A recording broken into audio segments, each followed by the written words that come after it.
Good evening and welcome back, everybody, to another episode of the SRA Grid Report. With you, as always, myself and my loyal co-host Bailey Kish. How we doing tonight? Oh, I'm doing fantastic. Got a busy week this week as we're approaching the end of the final race of season 6. That is correct. We're coming up on that ever elusive and ever scary final race of the season, which we'll definitely touch on in this episode because it's already looking like it's going to be a spicy one, and it's just Silverstone, right? Nothing to be feared about. But definitely going to have to start off with looking at the week that was at Bathurst. Nobody was safe from what we all know and love, and some of us hate about that track. But yeah, nobody was safe from what it had to offer. And if that wasn't enough, we're recording this on Friday. Tomorrow, we also have WEC coming right at us with the second round of that championship. So, an absolute bundle of racing going on in the last week of this SRA season. So, why don't we start with, that wonderful track that is Bathurst? 6.2 kilometers, 3.8 miles, 23 turns, but it just feels like it's all the mountain. Yeah, that's for sure. It's as you can see by this track map, 90% of the difficulties jammed in that sector 2, all of that blue area. Between 2 and 3 is where you start making your way up the mountain, and we saw quite a lot of yellow flags in that area, as well as the area around 14, 15, 16, 17, which is your way down the mountain, and everyone's favorite corner, Skyline. Yeah, Sky. I didn't even get to see Skyline on lap 1, so Oh no, that's never a yeah, good sign. yeah. So and there's a lot of people along other divisions that were the same situation. It's just the trickiness of this track.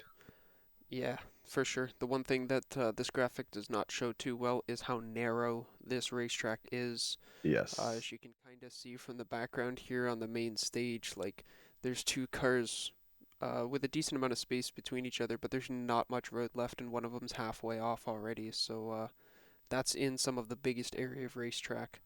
And yeah, some people found out the hard way that we're not encouraging you for no reason to maybe not go too wide across the mountain, but hey, you gotta learn, right? Yeah, good luck. That's all I gotta say.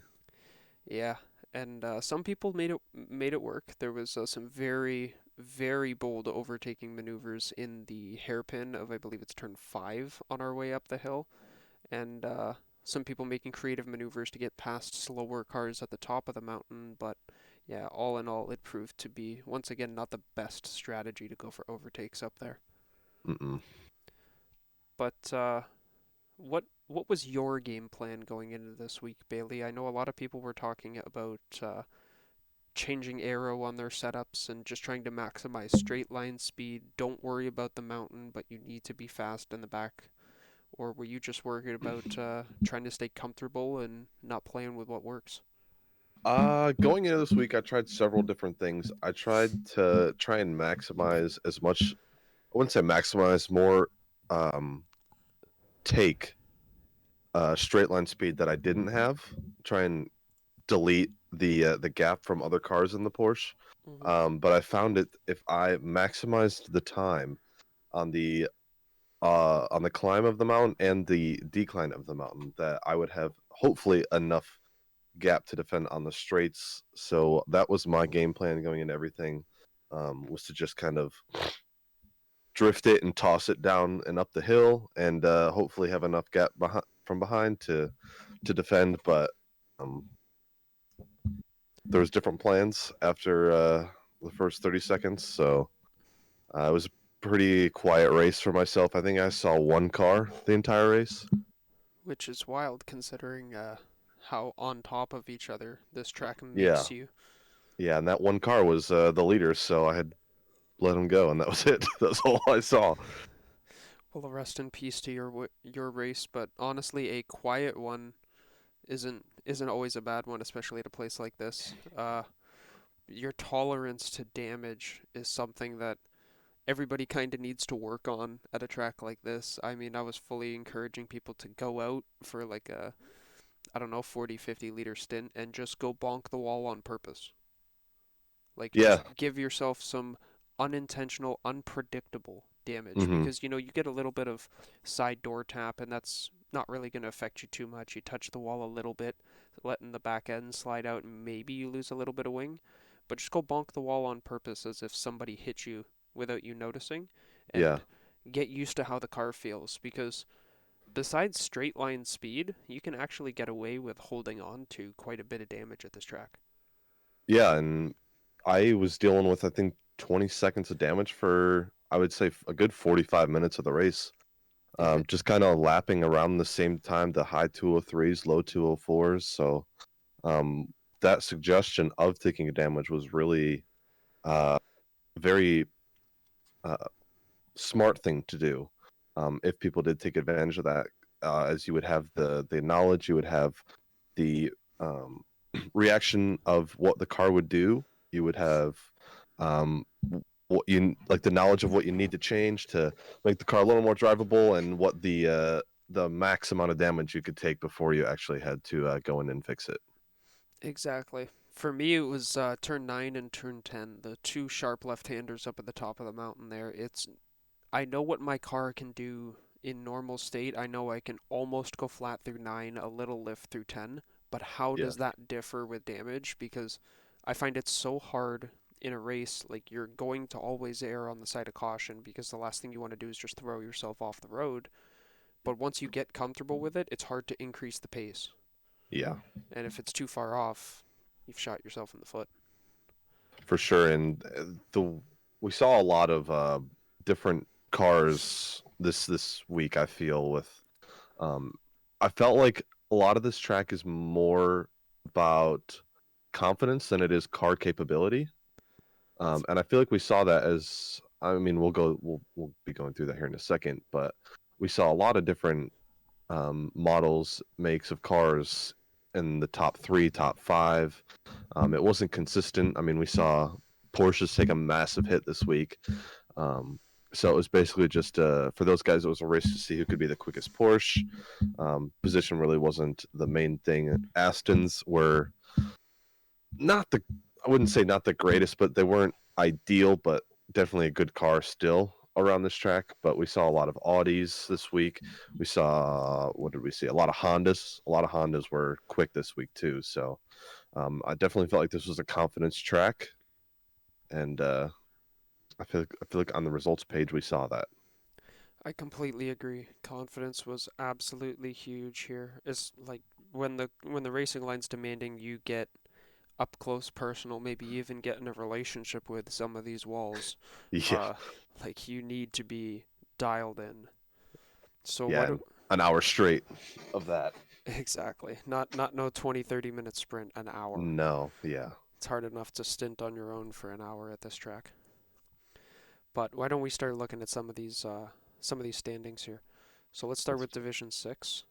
Mike Dyer takes pole position with a 2-minute 3.835 in the NSX. Curtis Adams comes in second with a Porsche 911 and a 204.592, so quite the gap there, which is interesting. And Edeler Milere with a 204.6 in the Audi R8. In the race, these are actually the only Porsches that made it onto the podium out of all of the divisions. Curtis Adams took first place in the Porsche. Michael Mu- Mucciacci. I'm sorry. I'm Uh, not going to try and say that. I, Michael took second yeah, place. yeah. I'm going to have to reach out to that driver and have them provide us with some pronunciation, but I don't want to butcher your second place. It's a well deserved podium, especially in that Porsche. And Mike Dyer coming home in third in the NSX. I'm usually pretty decent for taking a stab at those, but Yeah, that one's pretty tough. Macchiato. Mucchiaco. I'll take the bullet. you just went to Italy. Come on, man. It looks like Mucchiaco, but that's Macchiato. Okay. Michael Macchiato. Macchiato. Oh no, not like this. You've been given a nickname. But yeah, great job from D6. Yeah, There's been a lot of divisions that didn't get their streams posted this week, so D6 and D5 were not the only ones without some love, but Yeah. definitely a race I would like to watch back. It was pretty interesting to see how the different divisions fared with handling the mountain and the varying pace of the different makes of cars. Yeah. And a lot of uh, different situational opportunities of overtaking as well. How the confidence of these guys are in overtaking around here really, I would throw a span into the works. I would say. Completely agree. Coming back to that whole having confidence here is key. And if you didn't have any, I mean, if it wasn't on the mountain, you were getting caught out in one of the three overtaking zones. Yep. And being in a Porsche, I mean, You've got no hope. exactly. You're a sitting dog on the straights, and that's half the track. Hey, exactly. But great job from those two to hang on to that first place. Curtis won by just about a second, about 10 seconds short of 50 seconds. And Mike Dyer was another 15 seconds behind second place, 20 seconds, right around there. Michael actually had the slowest of the three, fastest lap in the race by 3 seconds, Wow. with a 2 minutes 7. Curtis had a 2 minute 4.7, and Mike Dyer had a 2 minute 4.955. So that's really interesting. I wonder That what is happened in the very, middle of that race. yeah. Just some Especially the consistency, I guess. 3 seconds off there is wild. Mm-hmm. And to think, like, that's the fastest he went.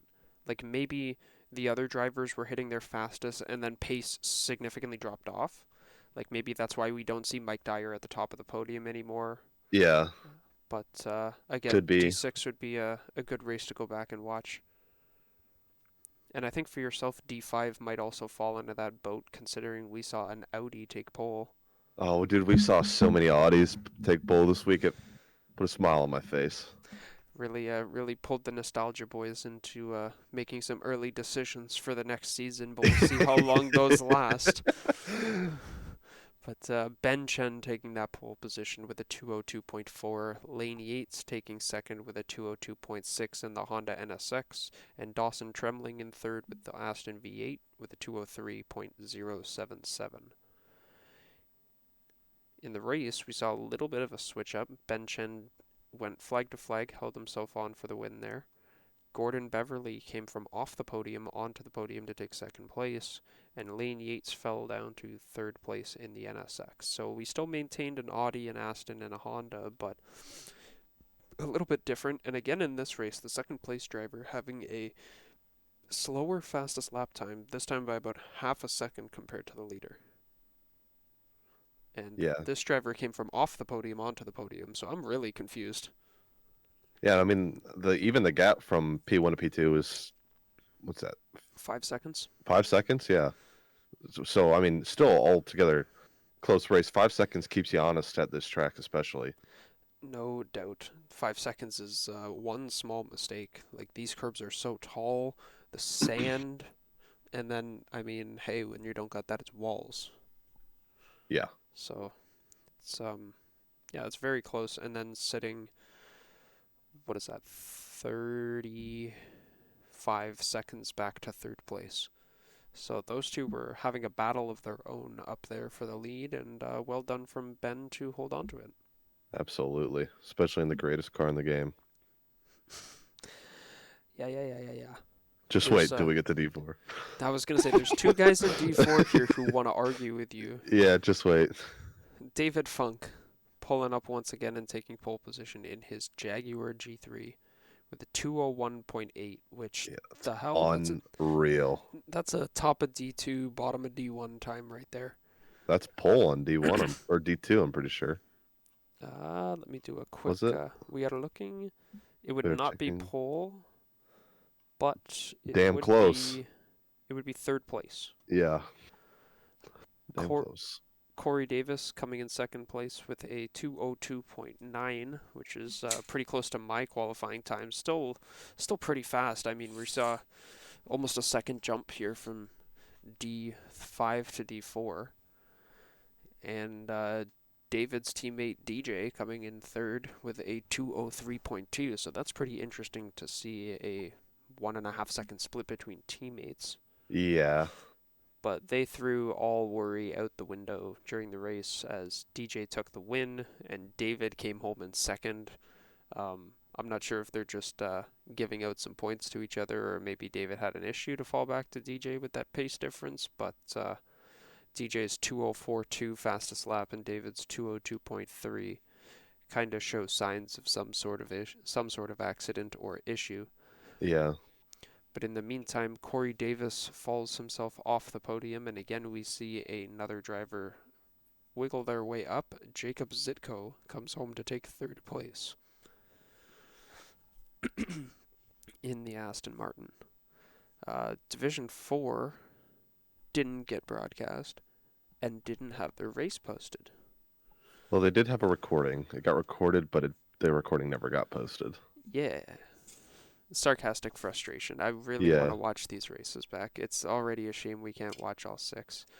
But with some technical issues and servers dying out, people's computers dying out, I guess we're having a little bit of backup getting things to the YouTube. Hopefully they end up this weekend at least.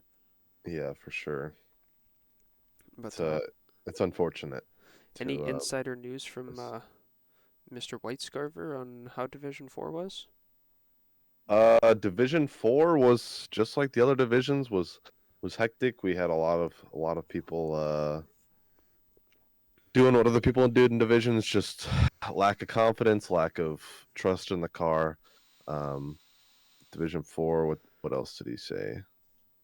Um, yeah, I mean, yeah, I mean, the Times say to themselves that those two up front and the Jags were gone. So, Yeah, I don't think there's anybody stopping them, unfortunately, for that championship. But yep, great for the broadcast because I mean it's always going to be great to see a Jaguar at the top of the boards. for sure. Never would expect it either. No, not at all. But got some talented drivers behind the wheel, so I guess that's what you get. Yep. Division number 3. Zach Dupuis, because I wanted to rhyme. Takes pole position with a 2:02.0. Not fast enough to take pole position in D4, but just enough for D3. Aaron Anderson comes home in second place, also in an Aston Martin with a 2:02.180, and Elliot Levine in third with the BMW with a 2:02.195. Now, as much as the times did get a little bit slower, we saw those quality times get a lot closer, Yeah, starting these in are D3 really and getting close. higher. We saw a little bit more of 1 second splitting a big chunk of drivers, and just overall a more fields will always be competitive because everybody wants to win, but a more competitive field in the sense that one slip up is going to cost you a chunk, not Hmm. just some time. Yeah, and I mean, what's this gap? Uh, Just about 2/10 for the Yeah, top three. So just about. yeah, it's. I think I was trying to remember back to the qualifying because I just finished it, but I want to say there was a lot more cars, a lot of guys that were still swinging around the 202.2s, 202.3s. So I mean, there was a lot of people in contention for this one still. Yeah, it seemed like Division 3 saw a lot of what people were worrying about, which was the inability to actually get a lap down on Bathurst. Like you can be as focused as you want and make one wall bonk early and your lap's toast. Yeah. You may be able to drive, but it's not going to be fast enough. No, you're going to be losing the straight line speed. You're going to be losing turn in. You're going to be losing a lot more depending on the severity of your damage. Exactly. And I don't know. This D3 race was pretty hectic from start to finish. If I do say so myself, Zach manages to hold on to the win. Turner Johnson comes out of nowhere to take second place in the Mercedes, and Sam Reck follows him up to third place in the Aston Martin.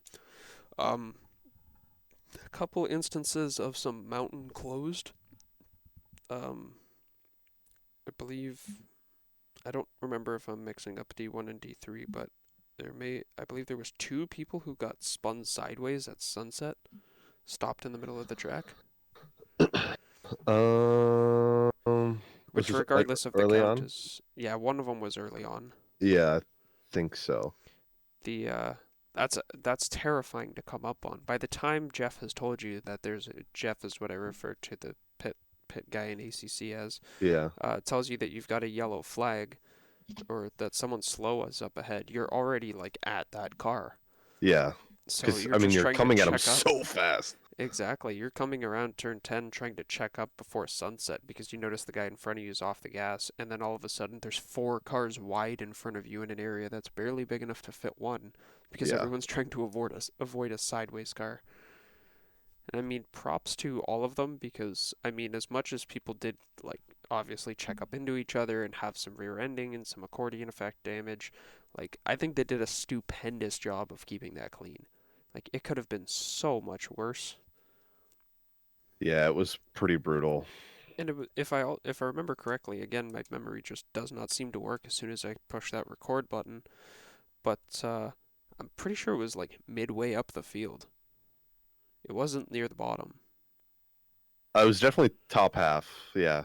So there was a lot of cars coming up, and yeah, great job from that field, putting putting it all on the line pretty early, and then still doing a damn good job of reeling it back to reality. Risking it for the biscuit. And if you don't risk it for the biscuit, what are you doing? Exactly. You're just Sunday driving.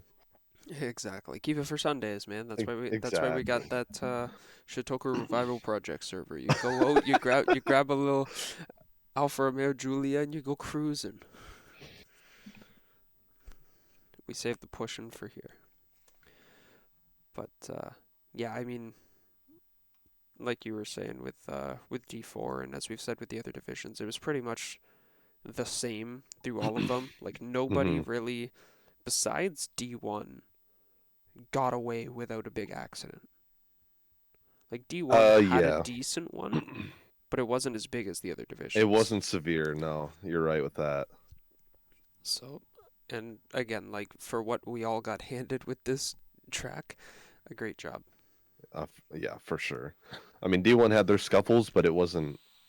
Yeah, it wasn't as major, as grand as some of the others collisions.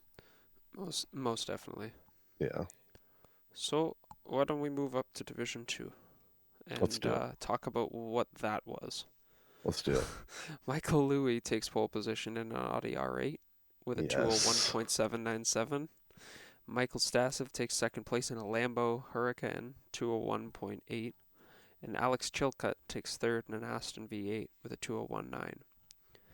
Now, once again, as we called a week in advance, Alex takes the win because he's turning into a little bit of a mini Ryan Yee over here in Division Yeah. Two. Like, just show up and win, and you're set. Um, putting his pace on the line. I mean, 2:02.6 for his fastest race lap. That's 2/10 clear of Jared Seckham in second place, Yeah, that's brutal. and over no, what is that? 7/10 clear of João Semedo in third place, who brought his McLaren 720S up onto the podium. And I just want to Yeah. I want to poke at that. Him and his teammate John Crown, like they were right on each other at the start half of the race, and then got a little bit separated when John got into some damage issues fighting with Landon Dreves. Hmm. But those two have been right with each other all season. They've been finishing around each other, qualifying around each other. Just a damn good, solid team in D2. Yeah, and to put it P3, I mean, all they had to do is keep their nose clean and yeah, keep the damage to minimal. And a lot of people towards the front here. I mean, as we see in the results, that two of the top three aren't even here. So Exactly. It's D2 was a big mix of high skill, high confidence, and high ping.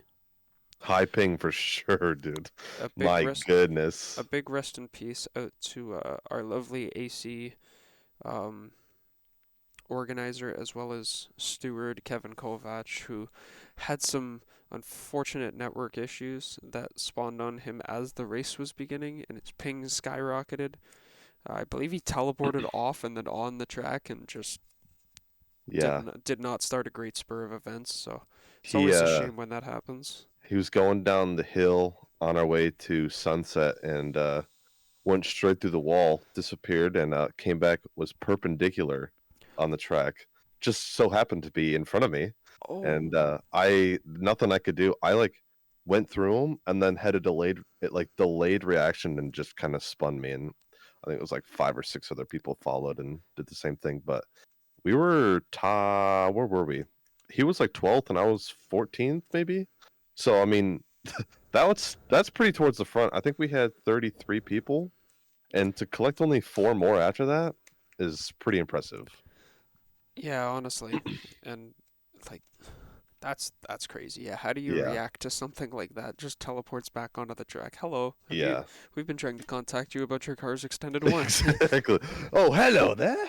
Oh my gosh. Yeah. So, I mean, even holding the brakes, you got cars spinning.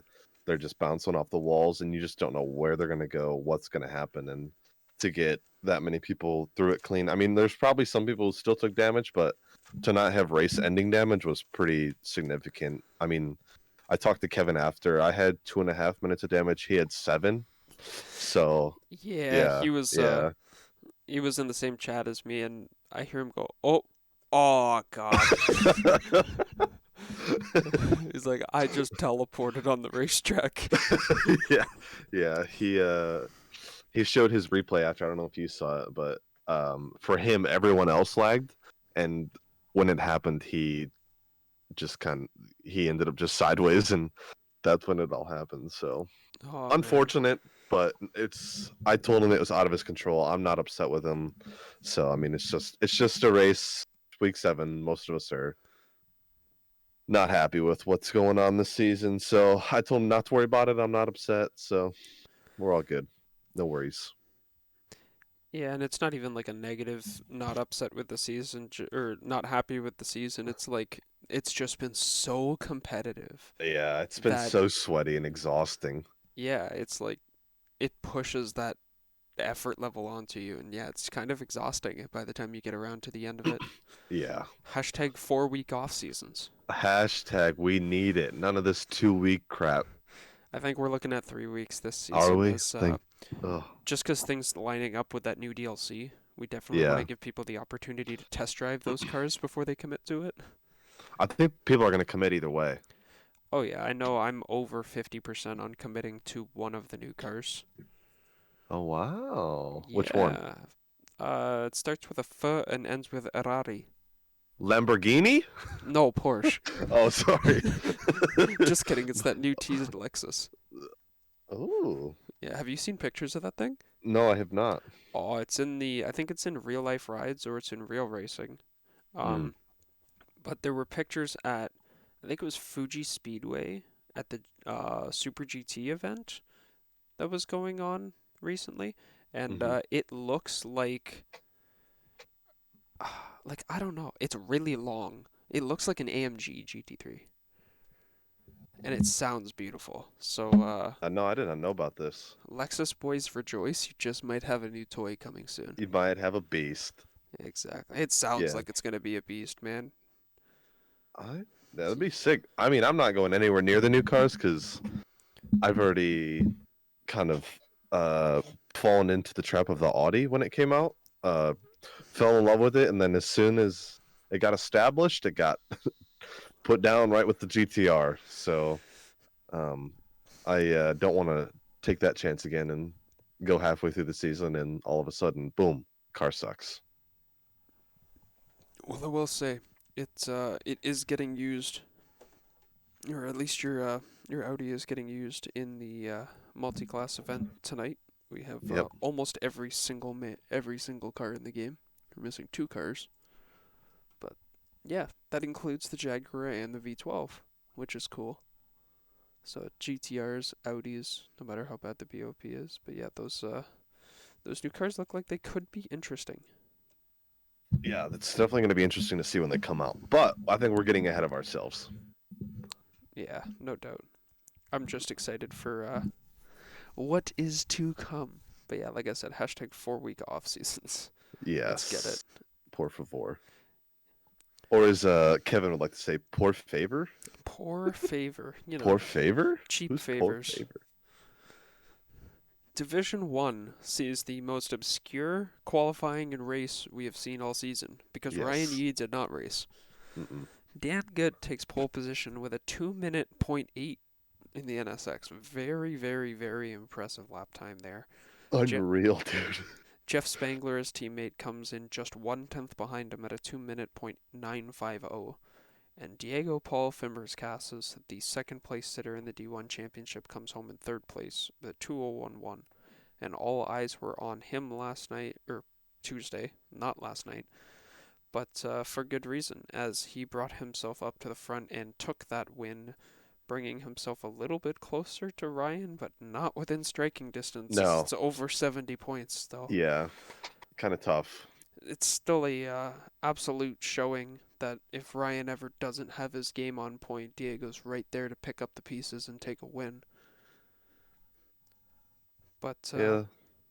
Matt Marlowe coming home second place in the NSX, and Matt Lehman once again putting some consistency up and some respect on his name, coming home in third place.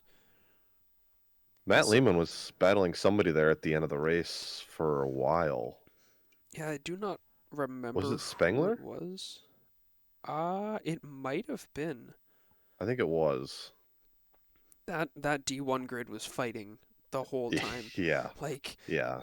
that that was the epitome of tight racing. Like their paces were right on top of each other. Like Diego fastest lap 2018, Matt fastest lap 2019, Matt Lehman fastest lap 2024. So I mean like the Aston was a little bit slower, but again that's kind of expected. Like you'd probably see the Porsche be a little bit slower, but Mm-hmm. all of these drivers were right there on each other. Someone made a mistake, you're jumping two positions. Minimum, because I mean, depending on where it was in the field, it could gather more people. Yeah. It's So it was a stellar race. And like I don't know. I don't know. These D1 yeah. guys have some special vitamins in their waters that they are so calm, cool, collected no matter what is going on around them. You watch their onboards and it's like all of their inputs are still silky smooth Yep. and just okay, we're just gonna go over here now, no big deal. Like there's a reason they're up at the top of the skill class, and they really, really, really showed why they're up there at Bathurst. Yeah, and I mean, you watch. I mean, we watch them every week. It's just you would think would be used to it by now, but it's something new every week that just blows our mind. And it's like, what am I doing differently to them that I'm that far off? Exactly. Especially at a track like this, like I was saying, you see these qualifying times and I don't know, I was pushing as fast as I can. I could not get a 201. And then I go, Chilcut, you're almost doing 2 minute lap times. What the heck is going on Yeah, here? yeah, and that's what I'm saying. Like, if there's a lap where I'll go down, I'll feel like I'm just hauling it. I'm chucking the car around, trying to get the maximum out of it, and it's a like a 2027, and I'm like, where the heck am I going to find another second and a half? Honestly, just to get to the top of our division. And then these Exactly. D1 guys, they come out and on their first try, they're seconds ahead of everybody else. Yeah, It's it's such a mind blowing. yeah, mind blowing. It's an amazing amount of talent, Yeah. but everybody's gonna need to find some for this season finale. Whew. Silverstone, we already knew at night gonna be iffy, with rain gonna be iffy, but before we went into this, I decided to say, you know what, I'm gonna go get one of these race servers because I don't really want to do any laps right now, but I need to go observe these conditions. And pitch black, we Very may dark we may actually have ourselves a true SRA night race. and wet race Yeah, at the same time. it's actually raining and it's actually nighttime, and this is supposed to be the server's supposed to represent the starting time of the race. Hmm. So this is going to prove to be a very big challenge for a lot of people. Yes. It's one thing to try and manage space in the dark. It's another to do it when you don't have complete confidence over the grip under your car. Like when you're fighting through the brutal UK rains that we love to get here at Silverstone. Uh, there's no there's no saving grace when you don't realize that that car's on the outside. Yeah, and this is definitely going to be a situation where you can't just walk into this, practice an hour before, and hope for the best. Just because it's going to be so tricky, and the challenges that are going to be thrown at this race, being night and wet, is going to add a level of difficulty that I feel like we haven't seen in a while. A being that wet races at SRA are not usually wet, or uh, the night races are dusk nights. Yeah, exactly. This is a little bit atypical, even though it's what the people wanted. I feel like it's going to be a, okay, you wanted it, now go race. And the kid just kind of awkwardly looks up at you like, I'm Yeah, scared. And I don't yeah, blame and people, man. It's not the easiest track to get down in general. I mean, Silverstone's not complicated, but it's hard to get fast. And corners like Cops, Maggots, Beckett's, mm-hmm, even just trying to get through the infield section is going to be tough, especially when yep, you've got a car in front of you and you can't see your lines. mm-hmm. Well, that's the thing too.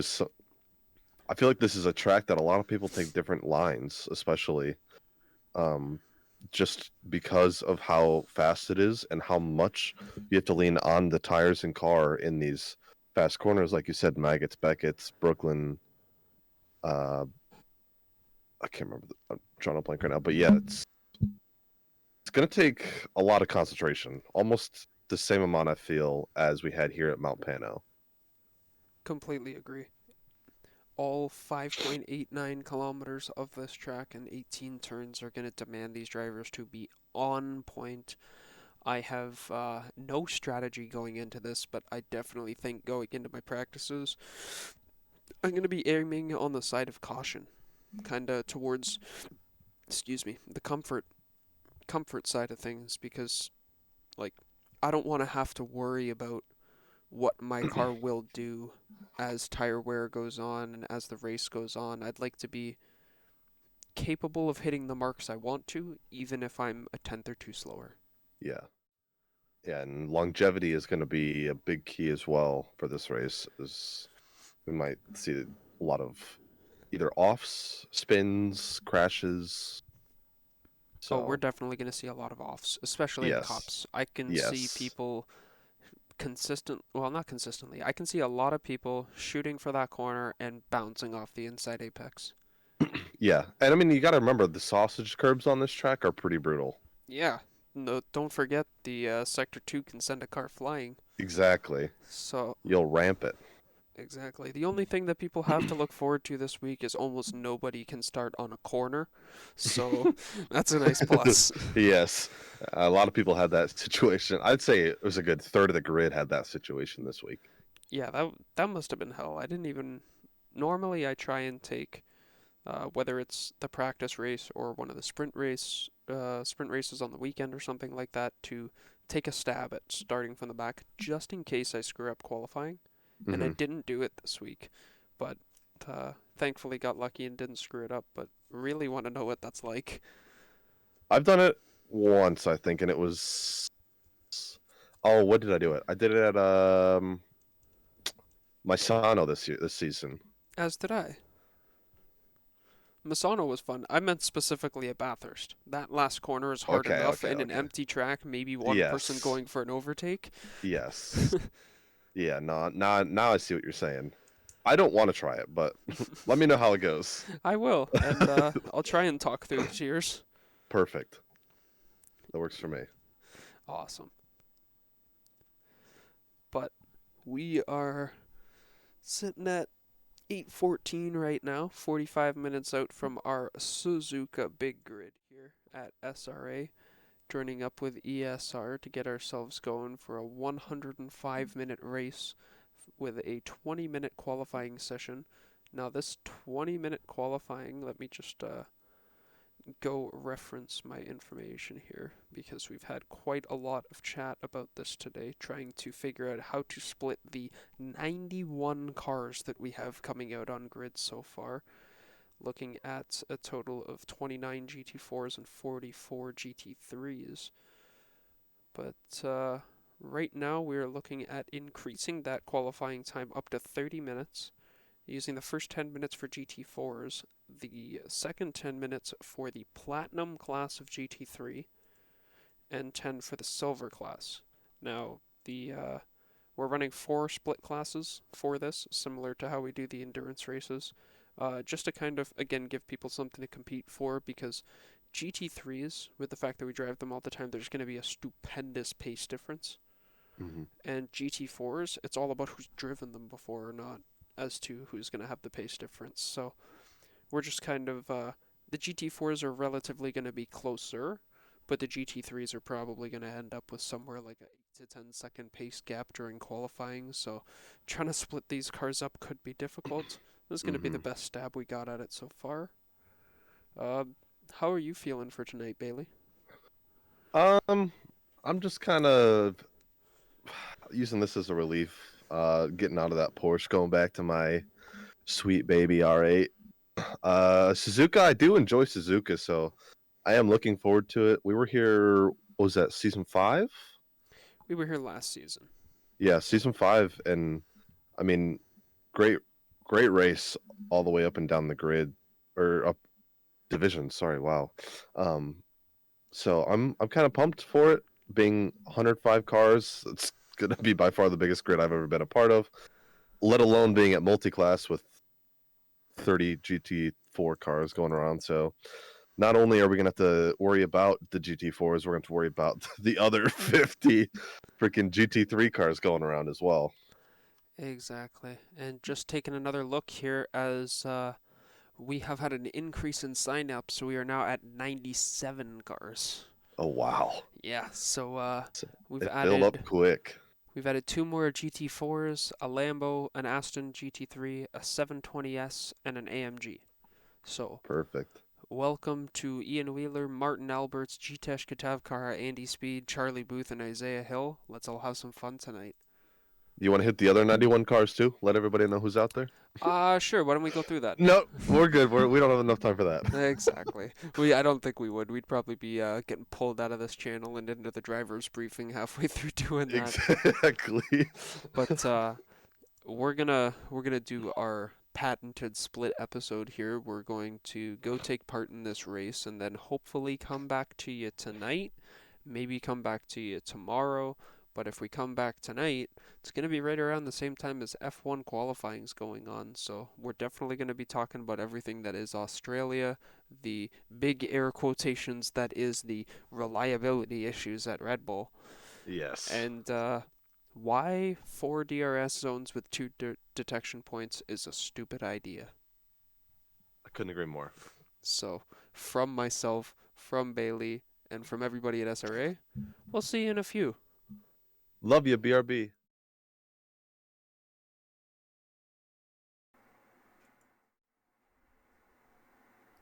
Hey, welcome back. How you feeling after that one, Bailey?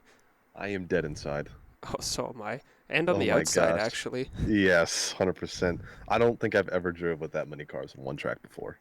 No, it was almost terrifying to see the formation lap when we're halfway around the racetrack and there's people still stopped Yeah. on the grid.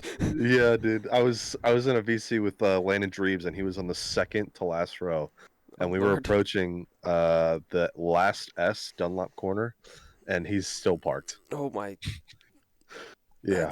That's yeah, too wide. Buddy, I'm in the S's. What do you mean Yeah, too dude, I'm wide? about to queue up. Yeah, it was a lot of cars. It was hard to get a rhythm just because you'd either approach a GT4 car, a group of them, or you'd catch a yellow flag and GT3 would be rejoining or something like that. So it was definitely hard to get a rhythm and figuring out the sweet spot. I completely agree.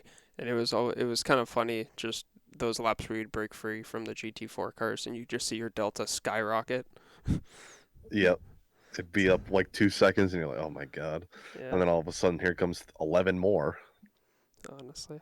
I took a bunch of damage from multiple incidents, and because of all the pace difference from lap to lap with the different cars, my armamentario fuel widget was just not having it. So every time I'm like, okay, you know what? Because of where I am and how slow I'm going because of damage, I actually only need. I think I started the race. My original strategy was 85-85 Hmm. with tires in the middle. sorry, 90, 85, 90 to accommodate for the formation lap. But tires in the middle. And yeah, so I couldn't do that. I took my pit with a lot of, I think it was like 2 minutes worth of damage. And then I filled up the tank to full, and I came out. My widget was telling me I was only going to be 9 liters short of the full race after like 6 or 7 laps of being out there. So I'm like, okay, I would trust that. So I put in, I think it was 12 or 15 into my pit stop strategy, and then end up taking some more damage. So I'm like, okay, and I go in and I fill it up. Not 4 laps later after that, it's just like, hey, guess what? You're 20 liters short of the whole race. And I'm like, Oh my huh? god. Huh? And it's like, yeah, I made sure I had the space to actually fill it up. It's not like I put 10, tried to put 15 in when there was only 4 worth of space. So it was fun. I mean, it was a good challenge because Yeah, had to do it it the was fun. old-fashioned way. Yeah, and I was the same way. I had a lot of damage for the first hour, and I did the same strat I did. I think it was 91-87 split for the fuel. I was gonna take tires, but then they weren't really that bad. But then I came out, and then the tires were pretty bad. So Yeah. I made a mistake there, and you could tell who took tires and who didn't there towards the end. Oh, definitely. I mean, when you let them cool off and then you try and load them back up again warm, they're like, no, Yeah, please. especially when you couldn't get enough heat into them when you're going so slow behind some GT4s that are side by side through the S section for the entirety of the lap. It's kind of hard to warm them up or Com- keep temp, shall we say? completely agree. It's a very horrible starting Yeah, stone there. yeah, it was.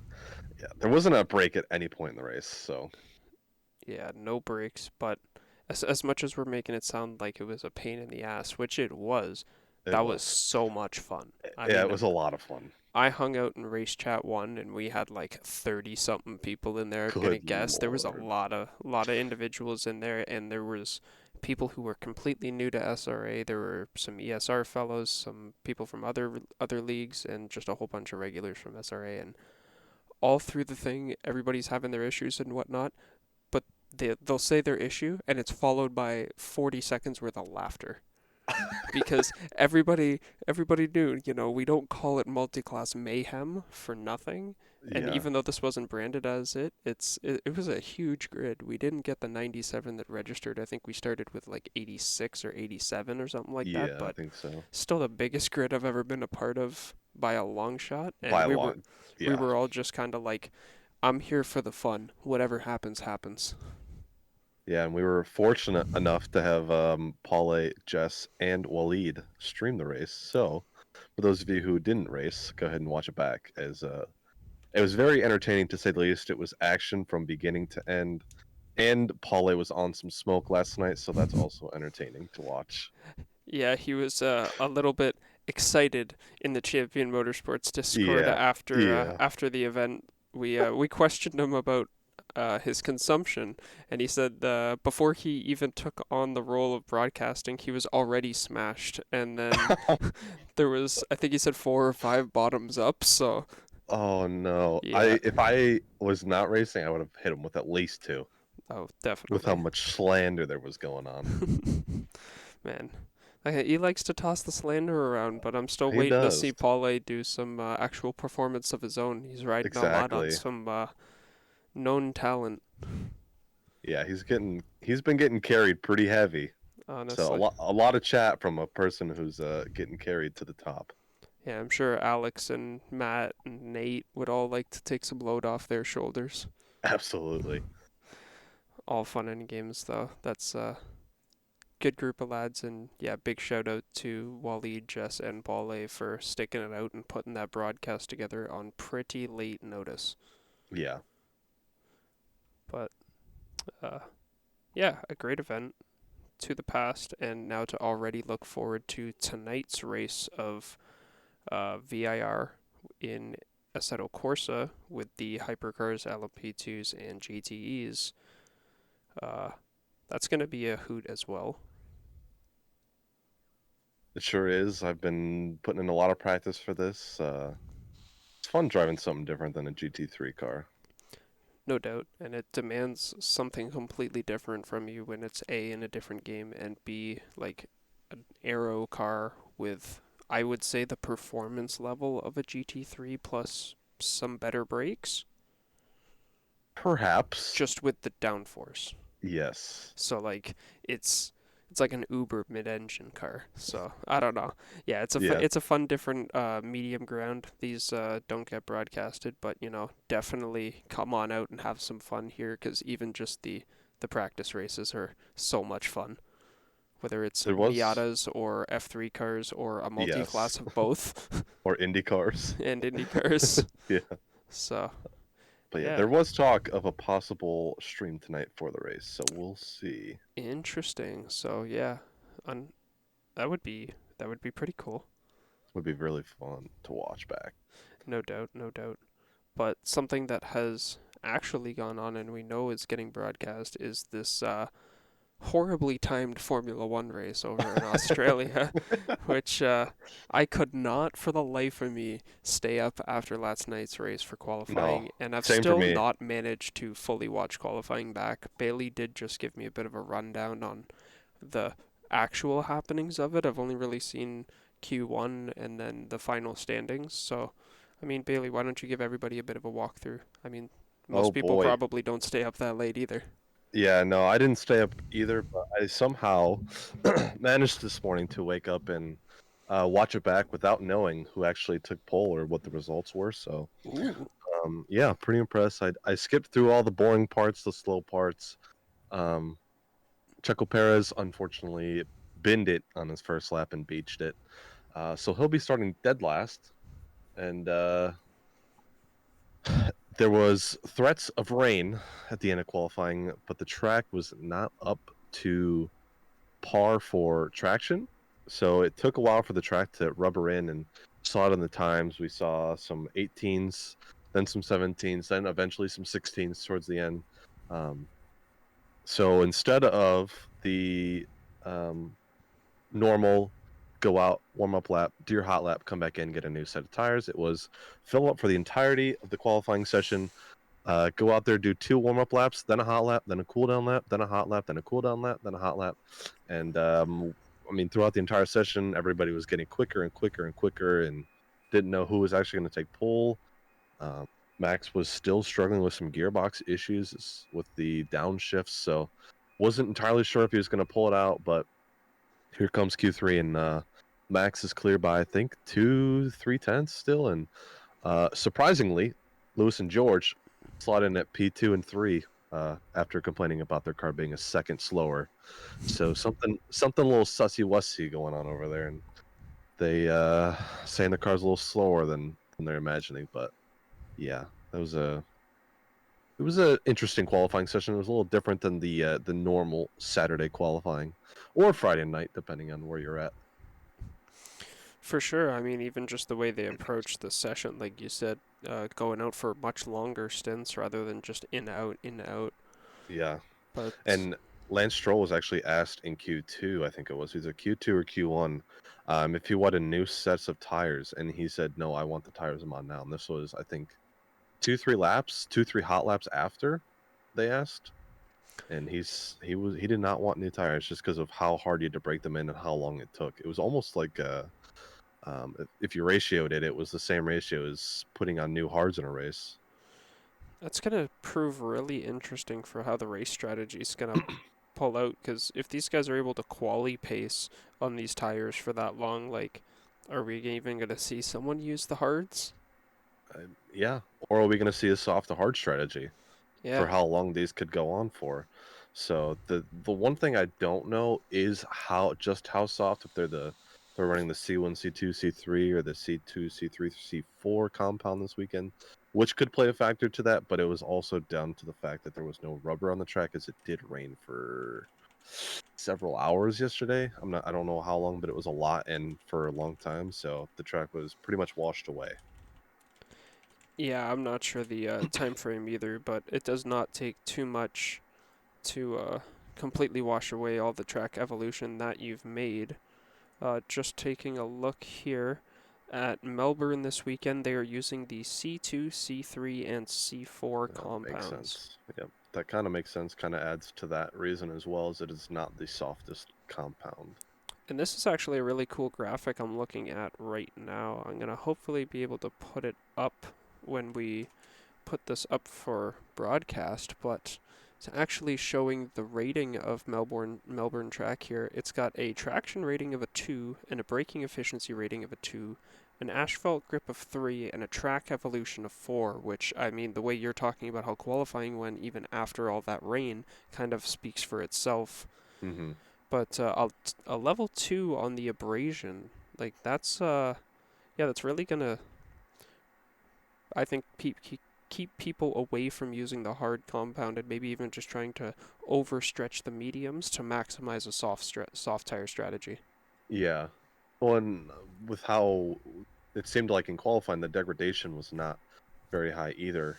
I mean, just over one qualifying session, the Q2, I think we saw a second improve overall around the entire field. So That's the a lot. coolest part was there was a screenshot I saw on Twitter.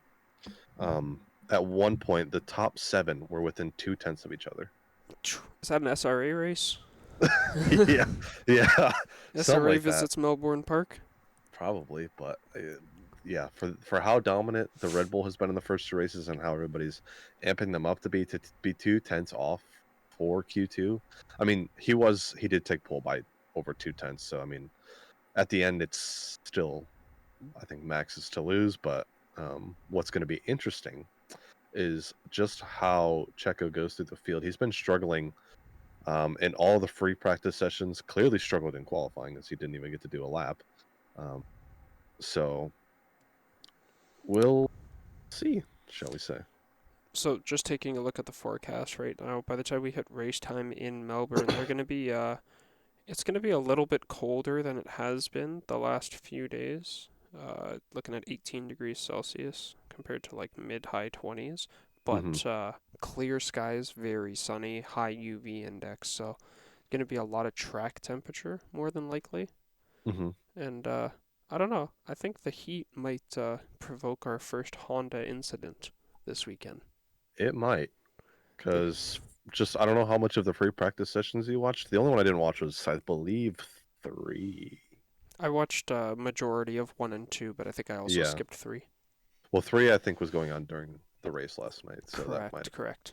might have done it. So, just looking what I saw, I was looking on Twitter, I was looking on Facebook, and um, the Red Bulls are looking to be struggling with some longevity in the gearbox. Yep, yep. And So, AlphaTauri is already having some problems in yep, different departments as well, so that's going to be raising some red flags over in the Red Bull department for sure. yeah, But it's only a matter of time until we see our first failure. yeah. So, I'm gonna propose this question to you. Going into the race tonight, who do you think is going to be the top 3? Top 3. So hold on, let me get the full qualifying results in front of me here. Because if something's going to happen, it could be a. Oh, that is not what I wanted. I gotta know who's got a chance here. Yeah, I'm almost certain there's going to be at least 1 or 2 um, safety cars this race, just of how unbalanced all the cars look here. Red Bull, especially McLaren, also looked extremely hard to drive. So I think we're going to see a lot of cars go off, and as we saw last season, an off is in the gravel, and the gravel is so hard to save around here because um, These the incident with Checo and um, once you go on the gravel, it's hard to save. You either hit the bottom of the car on the gravel, or you're just straight into the wall. Exactly. They do a great job for slowing you down, but if you're not getting slowed down enough, they do not do any help for avoiding that wall. Exactly. Or if you bounce the car like Yuki did, then good luck. Yeah, honestly, watching that incident back, the way he was sliding sideways in the slow mo, I was like, how did he not flip his car like Joe did? Yeah, I don't know, but it must have not dug in as hard as that car did. Luckily, that was a Yeah. scary accident. We don't need a repeat. Yeah. No, that was terrifying. But looking at the results here, I think we're going to see Aston Martin get a win this weekend. Oh, a win. Oh, we're going bold predictions, I guess. You know what? We're gonna see three manufacturers on the podium. I think it's gonna Okay. be Fernando, George, Charles. Oh, wow. I You think think a I think DNF from Max? I think Max is either going to DNF or he's going to have an issue that forces him to not be able to run the car at full tilt. Because with how close the pace is, if he can't run it at that tilt, he may not be fast enough to stay in front. Mm-hmm. And yeah, if not, I mean failure. That So is a bold prediction, my friend. I do not think Checo has the max in him to come back through the field and win the race. I definitely think he's going to get up towards that top five. I agree. I think But top five as just well looking for at Checo. just looking at who else is right there, it's like Fernando's definitely the faster Aston, and that car is closest to the Red Bull in pace. So if anything slips up front, I feel like he would be most likely to take the win. Mercedes should not be favoring Lewis in strategy, and I think Toto is a smart enough individual to know that. So if anything, George will be in front of him as long as he doesn't screw up. And Mm-hmm. essentially, same goes for Ferrari with Charles. Who knows what's going to happen with Ferrari's strategy this weekend? Bippity boppity boopity spaghetti on the table, mamma mia. You know, Oh like boy, things Mama's meatballs. things that happen. Yes, not our fault. No, but I think a closing question back to you. Oh, Looking back at this graphic I had here, okay, uh, lap record in 2022, a 1 minute 20.260 is the fastest race lap. How much okay. faster is the new fastest race lap going to be? Because there's no way it is Oh, not going to be faster. There's now 4 DRS zones compared to last year. I think significantly quicker. Qualifying was a 1:16.7. Yep. I believe you said 120 was. 120.260. I'm thinking a 118, 118 flat? and we'll say is a sub 119. How about that? Sub 119. All right. I can agree with that. I'm going We'll to go say like right in the an middle. 118.5 though. yeah. Okay, I'll say an 18.8 18.8. specifically. Okay. All right. So predictions are in. There's a bunch of us staying up for a little bit of a watch party tonight. I don't know who else, if you're going to stay up with us, but if not, we'll try not to spoil it for you in the morning. No, we're actually we host a F1 watch party every weekend in the Ghost Rider Racing Discord.